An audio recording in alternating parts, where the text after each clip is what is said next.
this time I'll be taking a look at, from the DC Universe, 2 packs, the Kryptonite Chaos featuring Supergirl and Lex Luthor, this being a Toys R Us exclusive.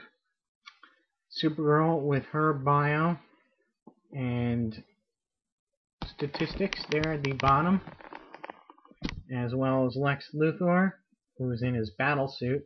Now, both of these figures are from the previous DC Superheroes line, and were sort of dusted off to join the DC Universe Classics. I much prefer the Lex Luthor than the Supergirl. I will be going over Lex Luthor first. Now, I've already done a bio of Lex Luthor on his previous figure, the exclusive 5-pack figure.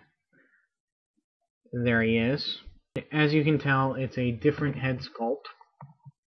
Similar, he is holding 2 pieces of kryptonite. He also comes with 2 more pieces of kryptonite. You have red kryptonite, which would affect Superman in various unknown ways. Green kryptonite, which of course is deadly to Superman. You have blue kryptonite, which is deadly to Bizarro. Gold kryptonite, which will remove the powers of Kryptonians for what is it now? I think it's 30 seconds or something like that, half an hour. I think it used to be permanently. They gave him a gun for his DC Superheroes collection, and that's this gun, which came with the Brainiac in his 2-pack with Superman. There's this space here, this conspicuous space, which will allow you to plug in any of the kryptonite things to create a kryptonite powered weapon right there. So if you want to, you can trade off guns and kryptonite with people.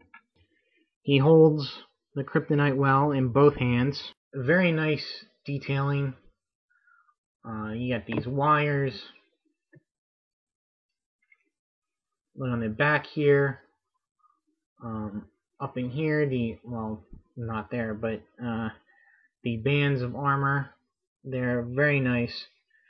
All around on the boots.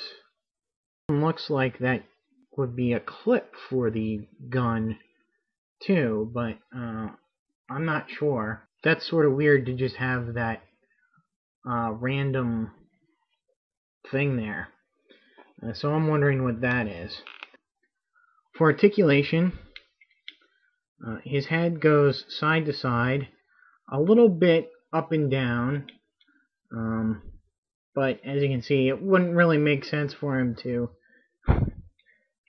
turn his head like that, blocking his view, or he's being shy. His arms go up and down. They do go all the way around, but the armor here prevents them from going all the way up. There's a bicep swivel. It bends at the elbow. He rotates at the start of the glove. He has this nice midsection articulation. Allows him to bend forward and back a little bit, as well as left and right. His legs are pretty much in one spot. They can go in and out a little bit, but they're very much restricted by the cloth or the hard rubber skirt here. He does bend at the knees and rotates at the top of the boot, and he has ankle articulation. Pretty far, actually. Nice for flying. Oh yeah, he does have a rotation at the thigh. Quite nice to have the battlesuit version of Lex, as well as his Super Friends costume right here. Let's get on to Supergirl. Now, Supergirl has lots of things, lots of problems with her. Chief among that is that her legs here, her knees are very loose. She's a bear to get standing. She has one leg that is shorter than the other. Really does not help her stand at all. You gotta really play with her to get her standing. Her cape is another issue. While it is, pretty flexible, it retains its shape, but also adds to her making her back heavy. Her hair is alright. I don't mind it because it looks like it's blowing in the wind. Some people have a problem with it because they've added these highlights or the darkened portions to her hair. I do take issue with the sculpt. It just doesn't look girlish enough to me. And I think that's mainly because of the eyeshadow that they gave her. Looks like they tried to do a very much a Michael Turner. She looked when she first appears, or the modern version of the character first appears in Superman and Batman number, what is that, 13, I believe. Second arc of that series. She's a real disappointment. Her head is pretty nice for a female figure. Her hair is standing up, so it doesn't really get in the way too much. She has a slight forward and back articulation, but not much. It pretty much goes back into neutral position. Her arms will go all the way around, but the cape gets in the way. Arms go out and in. They rotate at the bicep, they bend at the elbow, and rotate at the wrist. She has this midsection articulation. Legs do go forward a little bit and back a little bit, as well as out and back in a little bit. And they rotate at the upper thigh here. They're pretty much limited by her skirt. Her knees bend, and they are quite loose, and she has bending ankles. And that's it. Her first modern appearance was in Superman, Batman. Very recent, early 2000s.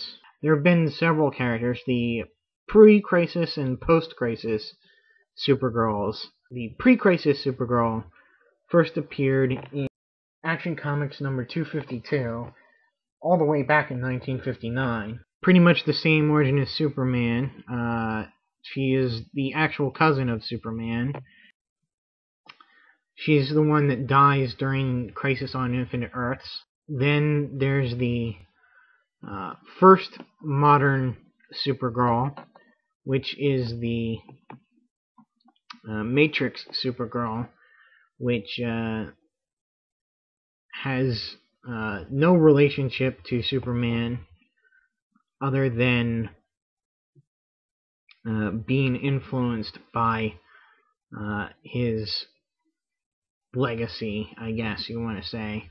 She's a shape-shifting alien or genetic creature that I guess gets attached to an angel of some sort. Yeah, there's a whole big convoluted story with the post-crisis Supergirl, and she is done away with, and we get the new current Supergirl, which is pretty much a modern day version of the classic Supergirl. I believe now she's a member of the Justice League. That's it for my review on the Kryptonite Chaos 2-pack, Lex Luthor, and Supergirl.